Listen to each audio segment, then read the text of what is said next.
Hello, everybody. It's Charles Alvarez. Welcome to the live training. So glad that you're here. What we're going to talk about today is how to generate more leads, close more sales, and expand your wallet on demand. And really, what we're going to talk about today is give you some tools and some techniques to really empower you to take your business to the next level. Because if you think about the 5 components of a business, we break down a business into 5 major business processes.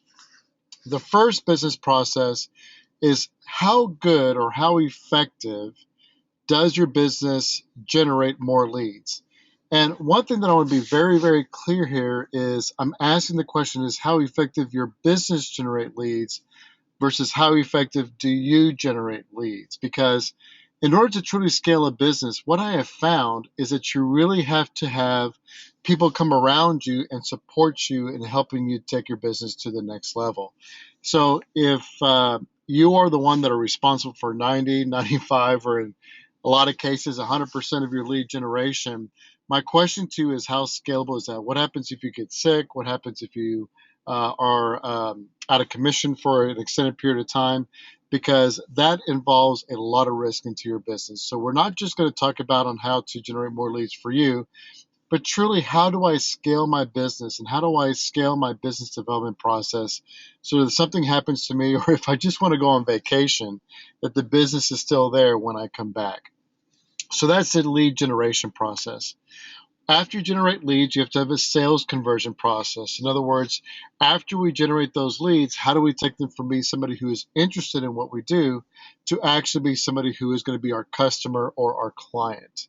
So, and by the way, before I go anything further, I want to just be very clear on the terminology for the word leads. We define leads as somebody who has raised their hand that they're interested in doing business with you at some point in the future. We don't think that a lead is somebody that you get off of a list broker or go to some type of website and just download information. Those are not leads, those are suspects. A lead in our definition is somebody who has identified that they have a need and are interested in learning more about what you do, which we'll get a lot more into here later on. So the first process is lead generation. The second process, of course, is creating more customers and more clients. After that, it's about how do we increase the average sales. So once somebody actually does business with you, how do we add more value to them in such a manner that we can make a really, really good value proposition on how to add more value to them by increasing our average sales. The fourth major business process is how do we do more transactions. We found just an incredible stat in just working with our clients, and we're part of Brian Tracy International.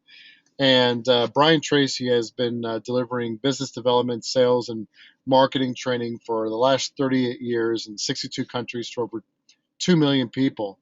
And what he has found in all of his research, he's a very, very detailed and research oriented individual. And what he found is that if you're able to implement an upsell, downsell, or cross sell strategy into your business, you can see your revenue have almost an instantaneous 34% increase in sales. Now, by instantaneous, I'm not meaning that it'll happen tomorrow, but over a 3 to 6 month period, if you start introducing products and services where we can add more value through upsells, downsells, and cross sells within your business, you just see some dramatic results as far as sales are concerned. Because let's face it, who's easier to sell? The person that has never done business with you or somebody that has already done business with you and is happy with your services? Typically, what we find is somebody's already happy with what you're doing for them, they're more likely to do more business with you. And then the very last process is how do we create more profits? Typically, more profits are a function of how good your strategic plan is, how good your staff's time management skills are, how well are your processes defined. Because we look at a business process like a recipe. A recipe has 3 major components. One are the ingredients, which are the chemical makeup of that particular entree that you're looking to make. The second step are the actual steps necessary to basically take those ingredients, manipulate them in a step-by-step manner to get the intended result, which is the last and final piece, which is what is the exact result that I'm looking to achieve as a result of following this business process.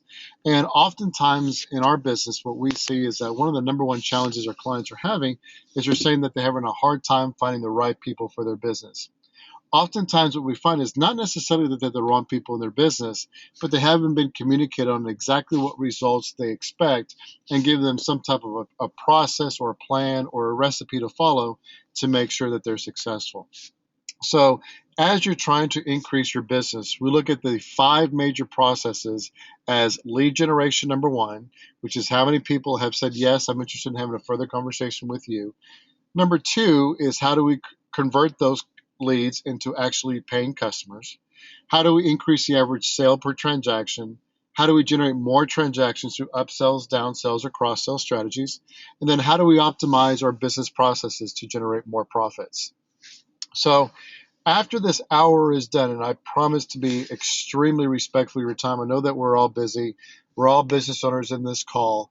So I want to make sure that you get a lot of value for your time. So there's three things that I hope that you actually get as a result of our 60 minutes together. Number one is that you really have the confidence that you can grow your business. It's becoming more and more difficult to differentiate yourself. It's becoming more and more difficult to generate leads. But in this call, I hope that what you get out of it, and my confidence is that by the time it's all said and done, you have absolute confidence that you can grow your business. Because what we're going to talk about today is based upon the way people buy versus the latest gimmicks or fads that may or may not work, or that they may work for a short period of time, but over time doesn't work. The second is I want you to be able to leverage these techniques to build as big of a business as you want.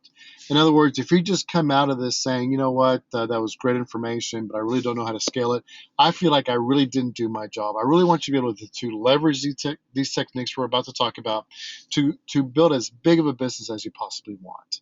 And the last thing is I want to be able to provide you a plan to make your business vision a reality. Which before I go any further, there are certain people like me, like when I listen to a webinar or to a training, I take incredibly copious notes just because that's the way that I am. For all the attendees that are part of the webinar today, I'm actually going to email you all the templates and the actual presentation that I'm going through so that you can actually have it at your disposal, that you can use it. Because at the end of the day, I want this to work for you. I want to give you power and confidence that you can build as big of a business as you want by providing you the necessary tools to get your business to the next level. So here are the three areas of focus today. Obviously, we can't cover all five of the major business processes. So I really just wanted to focus mostly on the lead generation process. As a matter of fact, that's what y'all signed up for. So I want to be true to my word. I hate those seminars where you sign up for something and all of a sudden the guy is almost like doing a bait and switch strategy to where he gets into something else. That's not me. I don't believe in those practices. So everything we're going to focus on today is how do we go about generating more leads on demand for your business. So here are the three things we're going to cover. The first thing we're going to cover is how to create and why it's important to have a durable competitive advantage. Warren Buffett, who's one of the most successful entrepreneurs, investors, whatever you want to call him, he's just very, very successful. I always say $46 billion later, he doesn't invest in any business unless they have a durable competitive advantage. So we're going to talk about exactly what that is and what that can mean for your business. The second thing we're going to talk about is the differences between strategic and tactical marketing. 90 to 95% of the companies that we come across and that Brian Tracy has come across, quite frankly, in his last 38 years, are using a tactical marketing approach versus a strategic. And that is a very, very dangerous and quite frankly, a very frustrating marketing tactic to use. And we'll show you exactly why today and how a strategic marketing process can really set up your business to really expand faster and quicker than you ever thought possible. And then the last thing we're talking about is something called the marketing equation, which is how do we position our company to the people that we're coming across, the people that we want to actually do business with, because there is an actual formula for how people will respond to a marketing message. And so many companies are doing it incorrectly. No fault of your own. It's just that, we all are in different businesses based upon our core competencies. My core competency is business development and sales. others are IT, others are air conditioning installation. So I hope that you don't get the sense from me as we go through this presentation that I'm bragging or I'm trying to talk down to y'all or anything like that. That's not the intention of this at all. We all have different gifts. We all have different capabilities. Mine just happens to be that our company has been very successful at helping our clients grow by generating leads and closing sales. So as we go through these things, start thinking about how can I apply this to my business? And number one, am I doing this already? Or what are some of the mistakes that I'm making?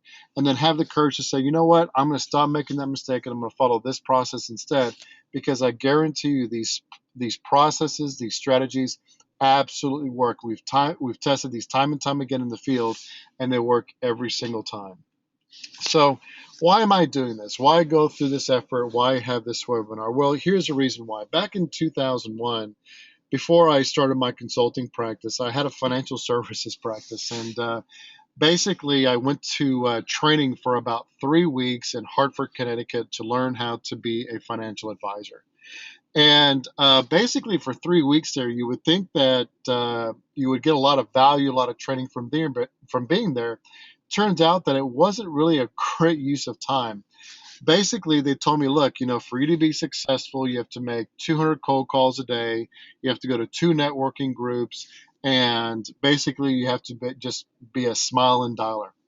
So, being the good employee or worker that I was, and I wanted to be successful, so I trusted the people who I foresaw, or I thought at least, that they knew more about this than I did, so I should follow the process. Well, funny thing is that my first month into it, which was February of, I think, 2001, if I remember correctly.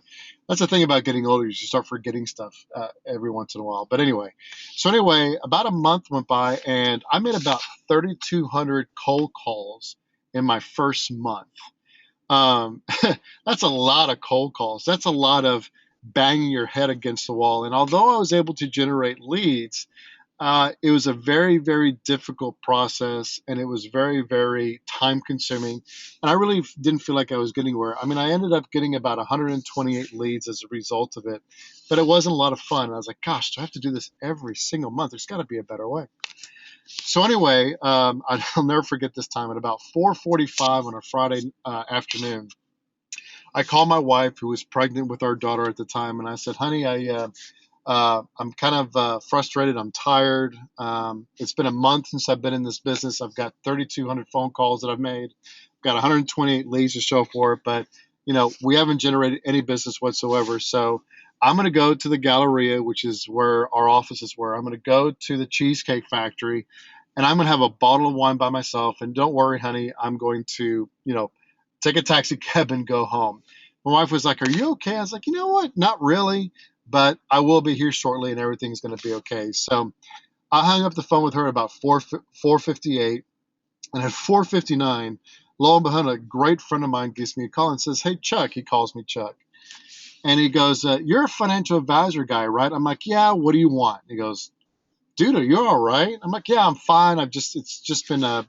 It's been a frustrating month. I'm doing exactly what my bosses and what my the experts in my field are telling me to do, and you know what? It's just not working." And he says, "Well, are you okay?" I was like, "Dude, look, you're the only person that's between me and a really, really good glass of wine. So go ahead and tell me what you want, and then let's move on." He goes, "Well, you're like a financial advisor kind of person, right?" I'm like, "Yeah, why?" He says, "Well, I've got a client of mine who just is about to sell his business for $10 million, dollars, and he's really not too happy with the existing broker. So he was actually asked me if he knew of anybody that did financial planning versus being a stockbroker. Would you be interested in talking to him?" And I was like, my goodness, I have just spent all month making 3,200 cold calls. And at almost 5 o'clock on a Friday, a friend of mine calls me that he's got a lead for me that is interested in doing business with me. So I said, sure. So I ended up meeting the guy on the next Tuesday. By the way, I didn't go have a couple of glasses of wine. My wife was pleasantly surprised to see me home at 5:30 on that Friday. And a week later, we had a $10 million wire transfer into his account at my financial services firm, and off I went. So what I found is that there's a lot of marketing strategies and schools out there to teach you how to do marketing a certain way. And I was really disappointed, but also really excited to find out that many of them are incorrect. So the three things we're going to talk about today is to show you the right way to market so that you can attract leads to your business on demand. So here are the three things that I want to promise you. Number one is I want you to be able to get to the point where we have predictable lead generation. If you're having to guess every single month as to how many leads you're going to generate, or I hope I generate enough leads, hopefully by the end of this call, you'll understand exactly what you need to do to generate more leads for your business. The second thing is it's truly a time-tested and proven process. I'm an engineer by trade, and I ask for forgiveness in advance because of that. But I'm an engineer, which means that I need a proven process and a proven methodology on how to be successful. In other words, if I have to rely on luck or the latest fads, you know what? I'm just not that interested. Well, we work with Brian Tracy International. I have my own business. We have a great staff, but we use the content from Brian Tracy. And the reason I did that, it was a strategic reason because I want to be able to tell my clients that, look, guys, this is a proven, time-tested process that's been honed and perfected for 38 years, and it works. And he's the only consultant or the organization that I've ever worked with that has a money-back guarantee. Each one of our clients, if we don't get them exactly where they want to be, we simply give them their money back. Because at the end of the day, which is kind of what our tagline is for our business, which is delivering freedom to business owners. Because at the end of the day, the last thing that we want as business owners is to be enslaved to our business. So what we're going to talk about today is how to free yourself to where you feel empowered to generate as many leads as you want. So before we get too far into this, I want to start out where all great businesses start, which is a baseline or a plan on where you are now so that you know exactly what you need to do to get to the next level. One of my favorite sports on the face of the earth is baseball. I absolutely think it's a fascinating sport. Here comes a ball down at 90, 95 miles an hour, and there's this guy at home plate with a round bat trying to hit it. But what I love about baseball is that a lot of people who are passionate about baseball are fanatical about statistics. And the reason why that is because pitchers, batters, and fielders use statistics or use numbers to determine whether or not they are successful or not based upon the goals they have set out for themselves. Peter Drucker, who is just a fantastic business consultant, I think he was a professor at Harvard or one of those great schools that I didn't qualify to get into. But anyway, that's a completely different matter.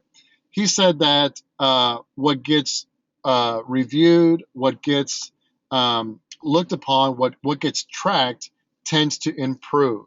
So if you're tracking, like if a baseball player is tracking their batting average and they want to hit 300 and they're hitting 280, they know that they have to generate more hits to get to 300.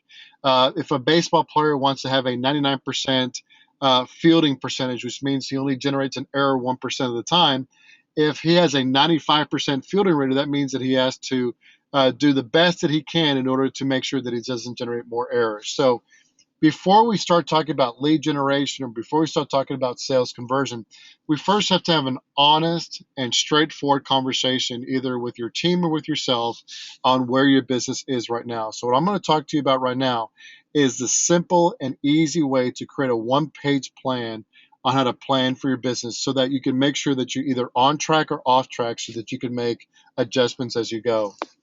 So what I'm going to talk about first is what is the baseline for this particular business that I want to talk to you about. And this actually is a real life case scenario. My client ended up doing much better than these numbers at the end of the day. But I just want to give you a simple and easy, straightforward example of what this profit graph can do for you.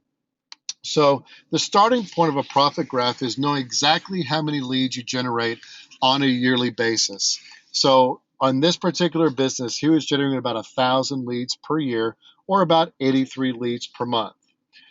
Of those 1,000 leads, he was able to generate on average about a 25% conversion rate. So of those 1,000 leads, he was able to convert 25% of them into an actual customer. So if you take 1,000 leads times a 25% conversion rate, you get 250 customers. So Your ability to generate customers is a direct reflection of how many leads you generate and how good of a job your sales team does in converting those leads to sales. Now, although this isn't about sales optimization, I do want to say one thing that we come across a lot of times. Many people call themselves salespeople, but in actuality, they're order takers. They wait for the phone to ring, they pick up the phone, they take the order. Ladies and gentlemen, I'm sorry, that's not a salesperson. That's an order taker. That's Amazon.com. A salesperson is responsible for going out there and generating sales in a proactive manner. I didn't really anticipate saying that today, but we've been hearing so many people in the field talk about that as their frustration. And I hope that that kind of resonates with you and say, look, we have hired you as people to go out there and generate sales, not as order takers. So now that we have 250 customers, we asked them, okay, for each of those 250 customers, about how many transactions do you do with them per year? And they did 10. The average sale value for each transaction was $100. So the total revenue is the amount of customers you earn multiplied by the number of transactions multiplied by the average sale. So it's $250,000. In this case, the net profit margin was 25%. So this particular business, when we met them a few years ago, was $62,500. So before you can start planning out for the future, you've got to have a really good understanding, not to the exact detail, but a pretty good understanding of where you are now. Because as Peter Drucker said, what gets measured gets improved upon. So the client came to me and said, look, Charles, for us to engage you, we don't want to make wholesale changes. We just want to make small incremental changes along the way, which, you know what, y'all, that is absolutely perfect and to be expected, because we have found that in our practice, and Brian Tracy attested this many times, that making wholesale changes doesn't work.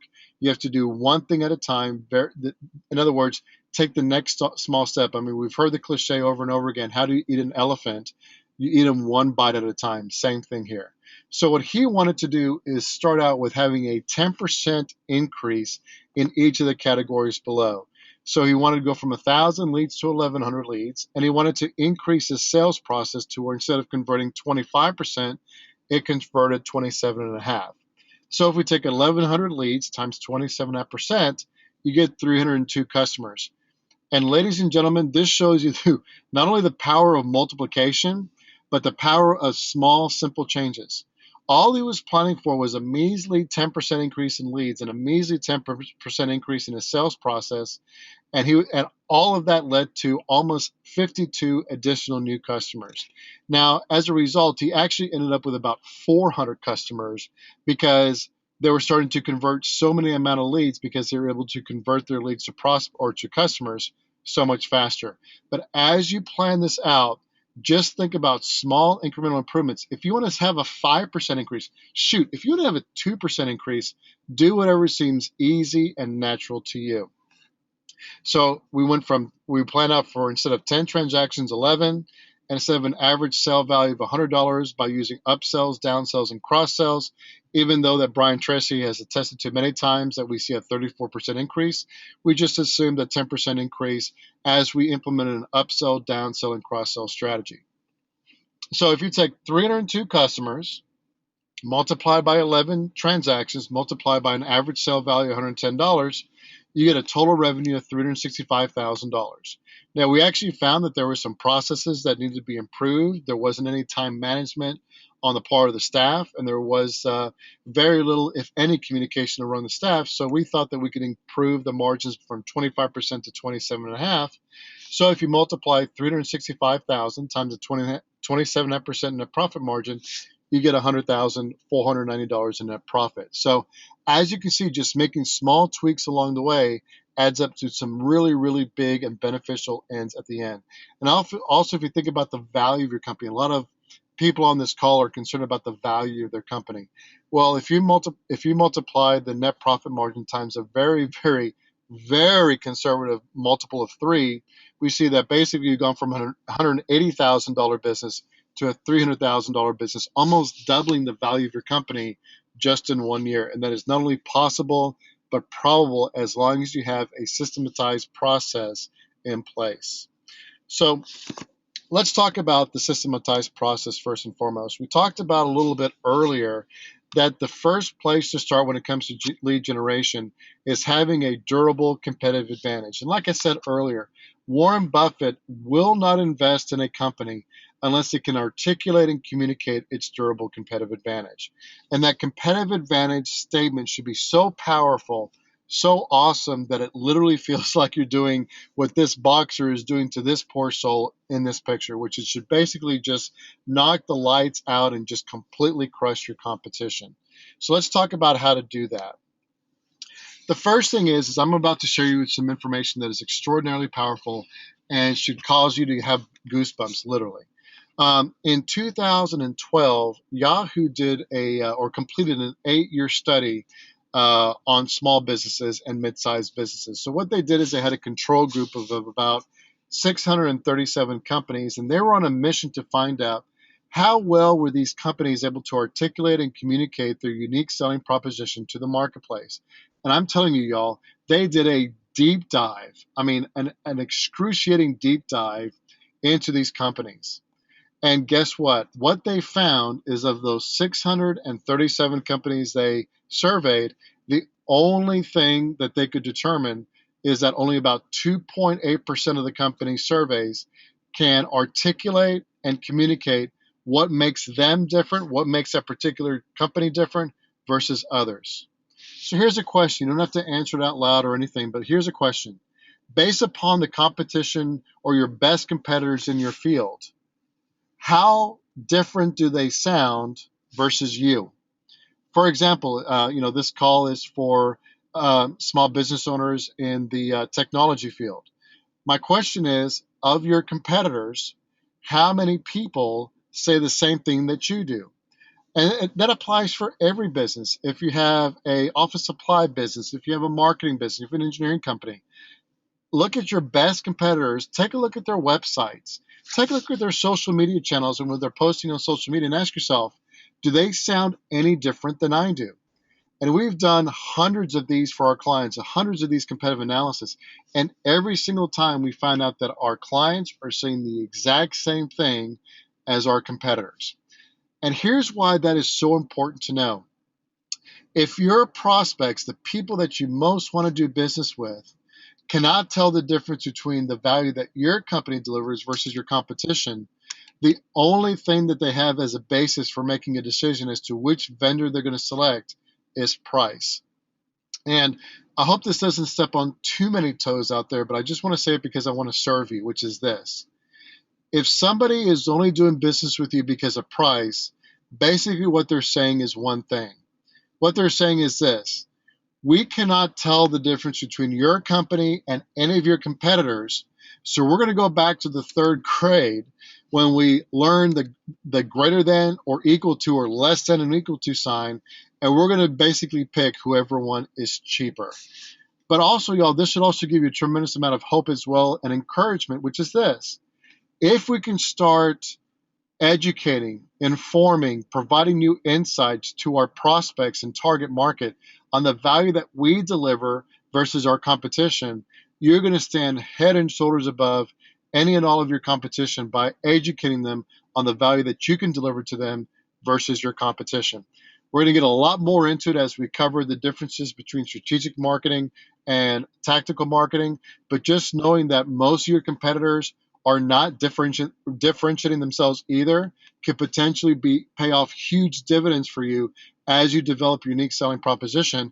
And as I said at the beginning, I'm going to give you that information. I'm going to give you the template on how to formulate your unique selling proposition after this call, so you're going to actually have the tool that can help you generate leads on demand. So here's an example of this in action. And what this example really shows more than anything is the fact that you don't have to go and dig deep to find out what your unique selling proposition is. Oftentimes, it's something that's literally right underneath your nose. So this is Harley's Heating and Air Conditioning Company. And what they do is residential maintenance, service, and repair for air conditioning customers in Lincoln, Nebraska. And I met them a couple years ago in Atlanta at a workshop that we were doing. And he says, Charles, I want to take you up on your offer to help us formulate a strategic selling proposition and a strategic marketing process. I said, okay, great. And I said, but there's no way it's going to work because we've tried it before and it's never worked. I was like, okay, well, at least you have a money back guarantee anyway. So let's see what we can do. So in our first call, I said, okay, well, what makes Harley's heating and air conditioning different from any company out there? He says, Charles, there is no difference between us and anybody else. For goodness sakes, we're an air conditioning company. I said, well, come on, guys. There's got to be something different that you either do or that you should be communicating to your competitors that you don't. And after digging for about an hour and a half, finally, after we got through his frustration and his resistance, what we found out is that if he doesn't come to your house within an hour and a half of you making the call, he will actually come and repair your system or service your system for free. So I said, well, that sounds pretty cool. I said, do any of your competitors do that? Oh, they all do it, Charles. We all, we're in the stealing business. One company does it, then we do it, and it's just, there's that people here steal from each other when it comes to ideas. And I said, well, that's an interesting point. I said, let me ask you a question. How many of your competitors actually communicate that on their website, on their radio ads, and on their brochures? Come to find out, none of them do. I said, well, what if we start telling people that? So we came up with a very simple selling proposition, or very unique selling, or durable competitive advantage, which is basically says this: if we're not at your house in 90 minutes, the service or repair is free. Just based upon communicating that sustainable competitive advantage, their sales went up 42% in 9 months. And y'all, here's the thing. Never make a unique selling proposition you can't deliver on. In the whole 18-year history of this company, they have yet not to get to somebody's house in anything less than 45 minutes. So it was a very simple and easy thing to deliver upon, but they knew that if they just communicated it, that perhaps it would work. And an increase in sales in 42 months and 9 months was more than they ever asked for. So how do we build a unique selling proposition? The first part is you have to define who it is that you most like doing business with. Life is too short to do business with people that you don't enjoy working with. I have been there. I have done that. It's not fun. It's amazing how few negative, difficult clients can really just ruin your day. So really define your target market in two terms: their demographics and their psychographics. Demographics are things you can search a database for: revenue size, number of employees, geographic location, the particular title of the person you're looking to meet, whether it's a director of operations, director of IT, CEO, CFO. So be very, very clear on who that is. If you don't know who that is, I encourage you to do a very quick 80-20 analysis on your client book, which typically means that 80% of your revenues come from 20% of your customers. Typically, what we find in our client engagements is those 20% of customers go into about 2 or 3 different categories based upon what industry they're in, what title they are, how much revenue they generate in business, and then what their geographic location is. So really get down to specific about the demographics of your target market. The second is just psychographics. Are these people that are price shoppers? Are these people that are just looking for great value? I just renewed my insurance with my insurance agent, and one thing that he asked me is, why do you continue to use me? I say it's very simple. You give me a competitive price, you bundle it all for me, you make it very simple. Even though that I know that I can get it from someplace cheaper, I trust you, you know my information, so it would take me much longer to switch than it would be just to be with you. So you also want people who respect and value relationships, people who also respect and value the service that you bring. Because if they don't respect that, there's no possible way that if you haven't shown them how you can outservice them, if they don't value that, it's going to be very difficult to keep them as clients. The second thing is, like I said earlier, identify who your key competitors are. Look at their websites. What are they saying? What are they not saying? What aspects of your business, you can actually beat the pants off of your competition? Mark Cuban, who owns the Dallas Mavericks, calls business the greatest competitive sport in the entire world, and he owns the Dallas Mavericks. So the reason he said that is because he knew that business is about finding out what your competitors are doing and outmaneuvering them. So if you don't understand what it is that your competitors are doing, how they're positioning themselves in the marketplace, that's a great takeaway to take from this call, which is just to go ahead and do that and identify who your key competitors are and what they're saying about themselves on their website. The third thing is to make a list. Make a list on once. Just get out a white sheet of paper, and on one side of that sheet of paper say what frustrations, what problems, what challenges my target market are facing, and on the other side, what is it that they want from the particular product or service that you sell. Because once you can understand what your prospects' challenges are, what their frustrations are, and what a good solution to those challenges or problems would be, it makes it so much easier to create your unique selling proposition. And you will know that you have a great unique selling proposition when you feel like you are taking candy from a baby. So when you go to a networking event or you make a telemarketing call, it just feels like you're able to just almost at will be able to generate a new lead and create an appointment. So that's how to build your unique selling proposition. So let's now transition. Excuse me, I got to take a drink of water here because if I don't, you won't be able to understand me. That's not good for a webinar. Anyway, so we're going to transition now from how to create a unique selling proposition to how to have a strategic marketing process versus a tactical one. So as you can see here, there are three specific phases of what we call the buyer's journey. The buyer's journey is simply how do people make decisions? And let me first talk about what tactical marketing is. Tactical marketing is putting a message out to your target markets to buy from you very soon. Here's a problem with that. From multiple studies that we have done, Brian Tracy has done, what he finds is that only 1 to 5% of the buyers are in vendor selection or buy now mode. And that kind of makes sense because if you think about it, as we're looking to buy something, we want to research it, we want to understand it, we want to go on the internet and look for information. In other words, we first seek information before actually making a buying decision, which is completely different than it was sort of 20 years ago. See, 20 years ago, if I wanted to go buy something or if I wanted to go buy a car or choose a vendor for my business, what I would do is I go to the yellow pages or ask a buddy of mine, hey, who do you use as your insurance guy, or who do you use as your office supply guy? And he would give me a name and number, and I would call it. And the information that I was looking for was in the hearts and minds of the salesperson that I was speaking to.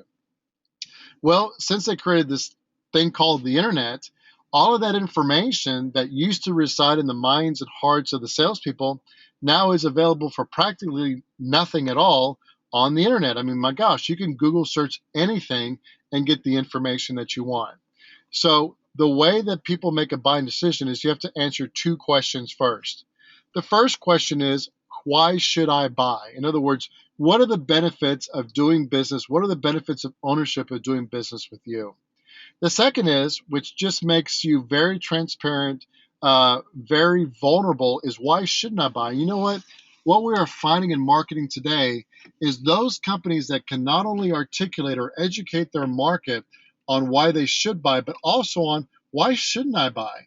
I've got a client of mine who did a fantastic report on on what types of companies should not invest in SEO and social media marketing. Uh, Based upon just that one report, and he sent it out to his list of 7,500 people. As a result of that, he got 831 leads as a result of it, because they said that, look, we want to work with a company that is not only willing to educate people on why they should invest in that particular product service, but also why they shouldn't. So after you've answered the question of why should I buy and why shouldn't I buy, at that point, the buyer has made a decision to buy. And at that point, they're ready to say, who should I buy from?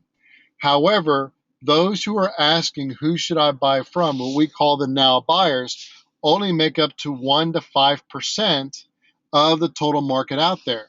That's why I got so frustrated when I was making those 3,200 cold calls, is because I was going after the now buyers, which only makes up 1 to 5% of the total market out there. Well, I created 128 leads as a result of my 3,200 calls. Guess what? That's roughly about 4 to 5% of the population out there. So what I found is by me using tactical marketing which is basically asking people to buy from me almost immediately, that I was ignoring the 99 to 95% buyers out there that were seeking more information. So in other words, here's the mistake that I was making. The mistake that I was making was that I was trying to jump the prospect instantaneously, almost like immediately, from being an interested party to actually being a now buyer. And the problem is, although that works, it only works in emergency situations or impulse purchases, which is only 1 to 5% of the time. So what does strategic marketing look like? Strategic marketing is providing insights or information to someone that positions you as a thought leader in that particular market. So, for example, one of the things that we do is we actually created this report called the 3 biggest lead generation mistakes business owners make and how to fix it. And basically, for in exchange for your email address, we send you this free report. The other thing that we've done that's been very successful for our clients is a report card. A report card basically shows, look, here are the 10 or 15 categories or the questions you should be asking your provider. And in this case, for example, if you own a IT company or if you own an office supply company, the 10 or 15 questions you should ask your IT supplier or your office supplier or your insurance provider before you do business with them.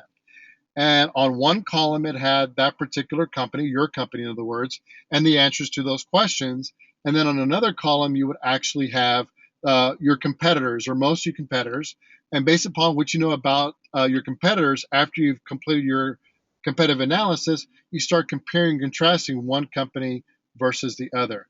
Strategic marketing is the way people buy because people want information before they are ready to buy. So let me give you an example of what that looks like. So this is a moving company that we used to work with. We don't work with them anymore because they sold their company. But this company came to us at about 3:30 on a Monday afternoon about 10 or 11 months ago. I forgot how long it was. Yeah, I think it's about 11 months ago.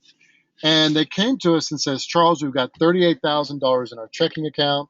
We owe the Yellow Pages $36,000 tomorrow, which leaves us with $2,000. So we want to invest $1,300 with you to really help our phones rings. Because, by the way, if this doesn't work, we're going out of business.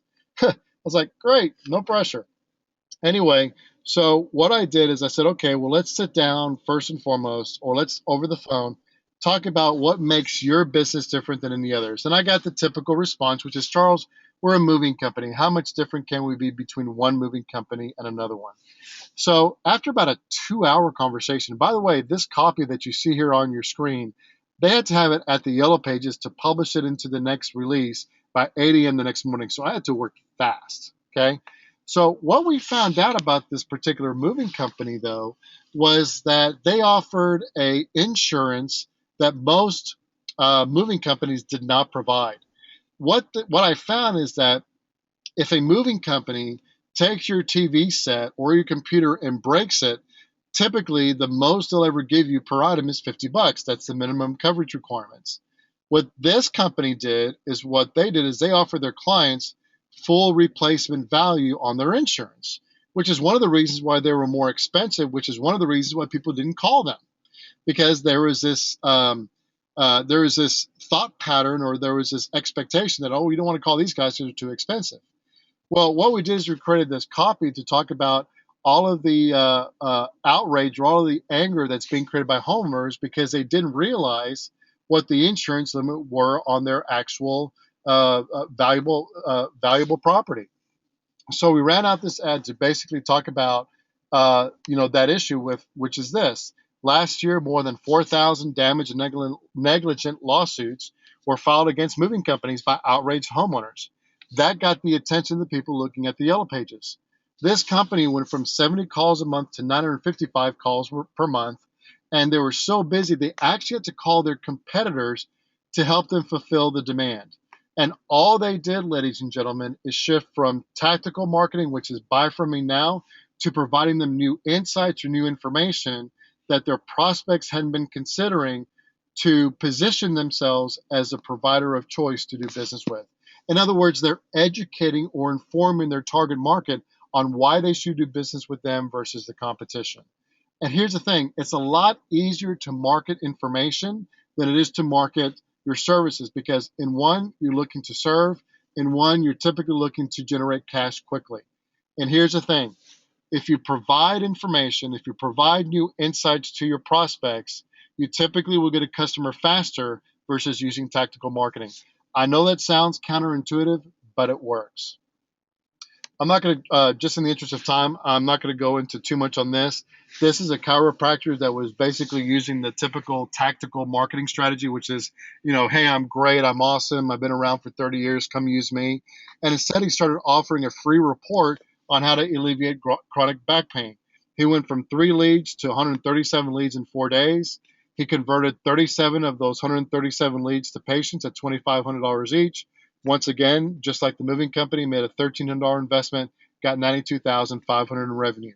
All because he made this shift from tactical strategic marketing. All because instead of saying, hey, we're great, buy from me now, he now started talking about, here's some new insights or some new information that can serve you, that can be of value to you, that you can put into practice immediately. All right, so that's the difference between strategic marketing and tactical. Let's now finish with talking about something called the marketing equation. So the marketing equation can be used when you're networking, when you're cold calling, when you're creating brochures, when you're creating free reports, and when you're modifying the copy on your website. Here's the thing about marketing conversation. The words that we use in marketing are extremely important. It can either be the life of your organization or the death of your organization, because if you sound just like your competitors and are not using the marketing equation, you're going to fall flat on your face in your marketing, and you get down to those 1 to 5% conversion rates on lead generation. I highly recommend against doing that. Instead, use the marketing equation. The marketing equation is based upon how people buy, just like the strategic marketing is. So, yes, having the right strategic marketing in place with free reports or with report cards or just providing information is helpful, but we first have to generate that lead. So the marketing equation is about, how do we generate that lead? And it's all about entering the conversation that's already taking place in your prospect's mind. Here's the thing, y'all. Nobody cares about the fact that you've been around for 30 years, that you're in the HBJ, that you're in the Fast 100.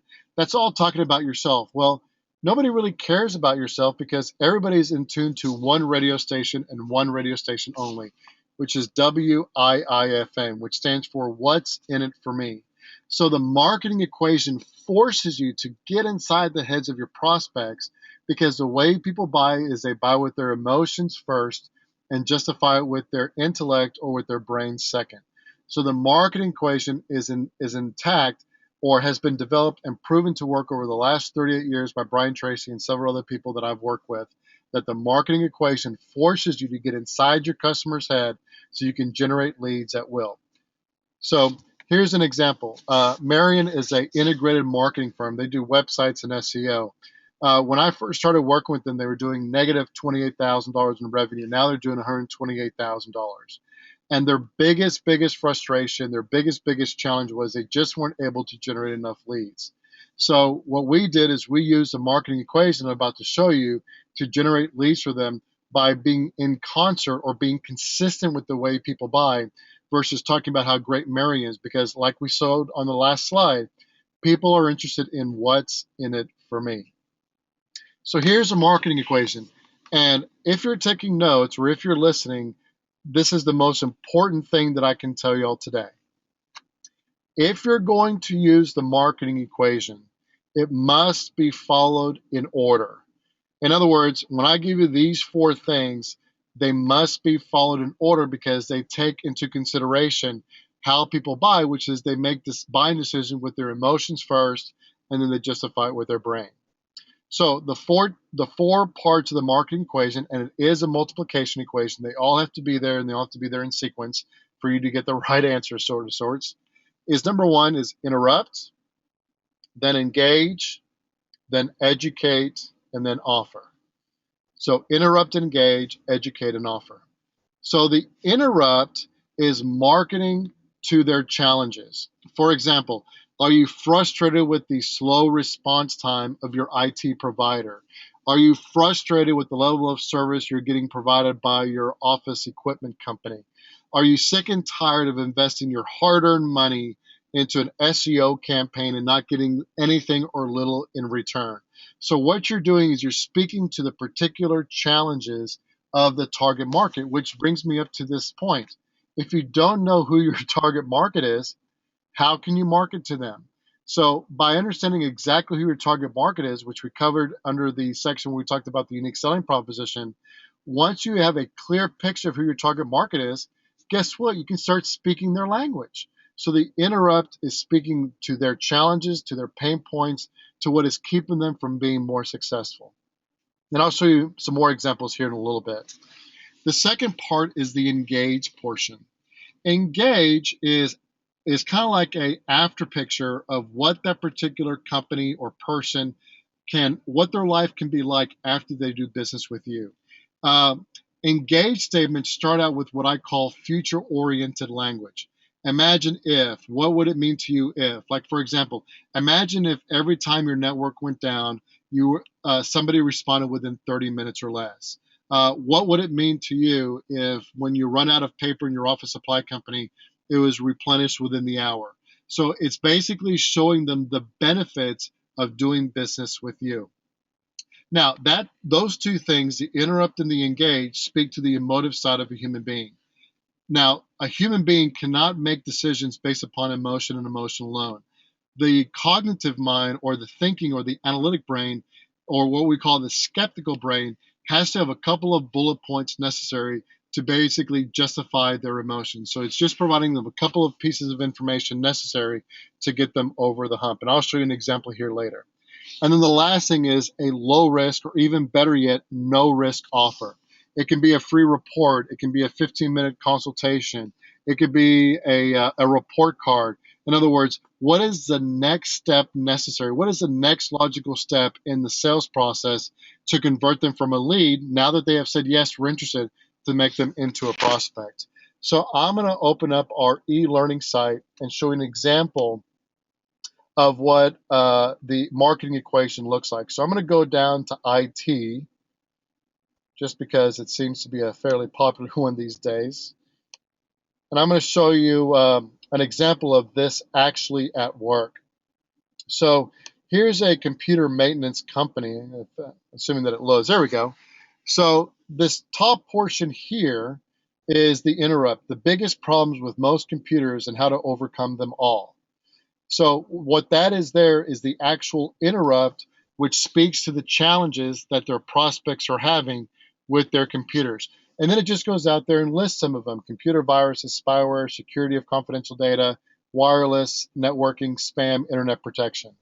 And then the engage is this little part right here. I really wish that they would have done that in more bold, but they kind of went against my advice. It turns out that they got a good pull from this anyway.